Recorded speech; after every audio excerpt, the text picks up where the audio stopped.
സമരങ്ങളും പോരാട്ടങ്ങളുമായി മാറിത്തീർന്നത് ഫലപ്രാപ്തിയിലെത്തിയതാണ് 1957.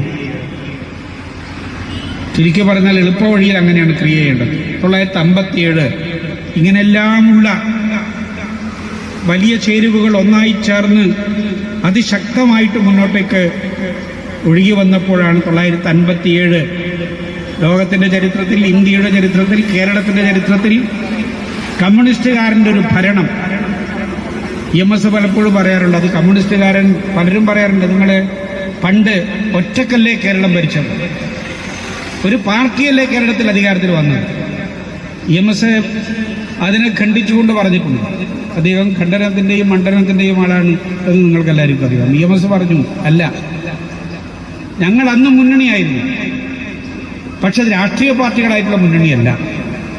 ലോകം അംഗീകരിക്കുന്ന ഏറ്റവും പ്രഗത്ഭരായിട്ടുള്ള, ഈ സമൂഹം അംഗീകരിക്കുന്ന, ഏറ്റവും ബഹുമാനിക്കുന്ന, ഏറ്റവും പ്രശസ്തരും പല തലങ്ങളിൽ പ്രാവീണ്യം നേടിയിട്ടുള്ളവരുമായിട്ടുള്ള വ്യക്തിത്വങ്ങൾ, ഡോക്ടർ ജോസഫ് മുണ്ടശ്ശേരി,